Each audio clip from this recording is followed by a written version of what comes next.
children, free our families. History will judge and condemn those who are responsible for this atrocity and those who helped them.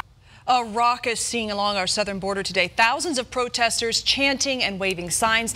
They want children reunited with their families immediately. As we come on the air tonight, about 1,800 children are still separated from their parents. And today, the president continued to defend his zero-tolerance policy, tweeting, "We cannot allow all of these people to invade our country. When somebody comes in, we must immediately, with no judges or court cases, bring them back from where they came." But the president is getting pushback from one Colorado representative. Diana DeGette just came back from a trip to the border, telling Denver 7's Megan Lopez that the so-called tender age shelters left a lasting impression. I've never seen anything like the Port Isabel Detention Center. After a whirlwind tour through South Texas, The looks on of terror on their faces, you really think, is this the best that America can do for these children? U.S. Representative Diana DeGette made one final stop at an ICE facility in Aurora this morning to speak with migrant families who say their children were taken from them at the U.S.-Mexico border.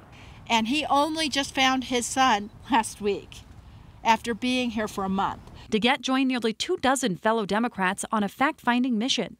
And now that she's back, she's sharing the migrant story. There are still almost 2,000 families where the parents don't even know where their kids are. DeGette has faced some steep criticism from her primary challenger, political newcomer Syra Rao, who told the Denver Post that this trip was a photo op during campaign season and said DeGette's focus on immigration reform is too little, too late.